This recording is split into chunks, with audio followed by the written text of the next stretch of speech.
Hey everyone, we got to talk about the Yaroslav Askarov trade and also next moves for the San Jose Sharks and honestly the Nashville Predators and what they're doing in Barrie Trotz. So if you're a new subscriber, welcome. Hit that like button, notification bell. I appreciate it. We got to see more thumbs up on the videos, guys. So if you do like the content throughout the summer going into the new season, hey, hit that thumbs up. I appreciate it. So the trade itself, I'm going to go through more of the after the fact analysis and also moves to come because this trade was yesterday and I was just out, couldn't make a video. But the Sharks get Yaroslav Askarov, one of the better prospects, goalie prospects in the league. I mean, I've ranked him as high as the top 5 goalie prospect across the league. The Sharks also got Nolan Burke, 21-year-old, been an ECHL guy and a 2025 third-round pick. The Preds get, in exchange, David Edstrom, who was a late first-round pick with the Vegas Golden Knights, and the 2025 first-round pick from Vegas, top 10 protected. Both those pieces coming from Tomas Hertl's trade. So Hertl went to Vegas, those pieces went to San Jose, and now they flip it to Nashville to get Askarov. So honestly, guys, people at a value standpoint might not like this, but I love the direction, and I love the fact that when you do trade a star player or a top player like Hertl, you're trying to get a star or legitimate piece back. And I don't know if that would have come from that first round pick or from David Edstrom. And no disrespect to Edstrom because he played well last year with Frölunda. And I think he had like 17 points in 40-something games. So for a young player, that's pretty good in a men's league. So I think when you look at the perspective, Nashville got good value here for a guy that was, visibly and publicly not wanting to be there, especially when Nashville signed Scott Wedgwood and Barrie Trotz clearly wasn't a fan of Askarov for his antics on and off the ice for a guy that hasn't proven himself yet. So, there's just so many layers to this trade. But you get Edstrom, a former first-round pick. You get an upcoming first-round pick, top 10 protected, but still Vegas is probably not going to be in there. So middle to late of the first round.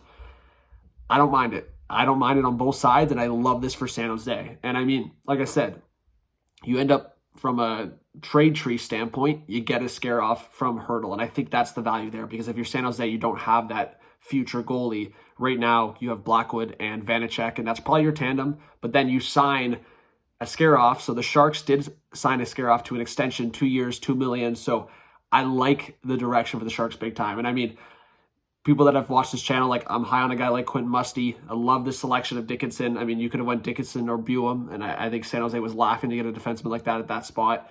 High on Musty. You've got Will Smith. You've got, obviously, Celebrini now. So the Sharks prospect pool went from, mediocre to one of the best in the league really fast here in the last year and a half. So you got to be happy if you're a Sharks fan. And, the overall perspective is now you have the goalie of the future. You have 2 defensemen that are going to be very bright in this organization, and you've got 3 or 4 core pieces in that forward group that are young and up and coming, and then also pieces that you've built around. So I did want to talk about next moves because I think that's valuable in itself. But you got to give credit to Mike Grier. I think there's been some criticism on some of the trades he's made, like the Cody Ceci one recently, and to me, I don't overreact like some people do.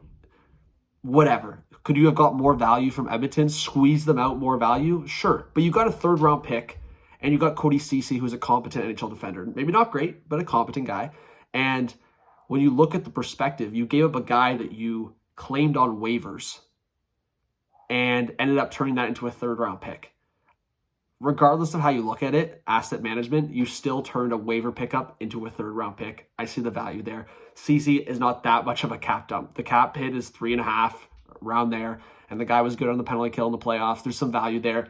I'm sure San Jose could probably flip Ceci prior to the deadline if he has a decent year. Right shot defenseman, he could probably get a mid-round pick. So for San Jose, not a big deal. Mike Grier's made some good moves, questionable moves, but at the end of the day, in terms of the vision on the retool or rebuild more specifically, that's been huge for Mike Grier. He's been able to really flip this team into a positive direction. So I think now the Sharks are seen as one of the brightest futures in the league, especially with drafting Celebrini. That obviously jumpstarts it. And on the Nashville perspective, there's a lot of quotes and rumors coming out that, Trotz was just not a fan of Askarov, so this deal had to be done.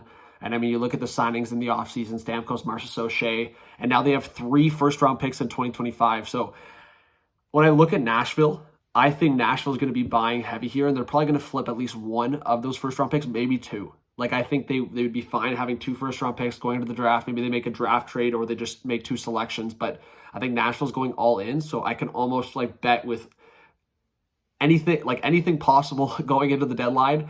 If I had to make like a top 3 list of things I'm sure of, it's Nashville trading that first round pick or one of the first round picks. So I just wanted to go through that, kind of a ramble here, but just going through all the stuff that was coming out the last 24 hours. Trades that I see both these teams making, I just said Nashville, I think they're going to flip one of the first round picks. San Jose, I think they're going to keep doing trades like this where they flip assets they've gotten in deals for some of their roster players or whatever it is, and get younger players. One of them being, and I've talked about it, Nick Robertson from Toronto. Nick Robertson, a California boy. I could see the Sharks targeting him. Across the league, I thought Recker McGroarty could have been a target for the Sharks. Of course, he goes to Pittsburgh, and Winnipeg gets Braden Yager, so I think that was a good trade. So I could see San Jose doing something like that as well. They have a couple of younger players in their top 6.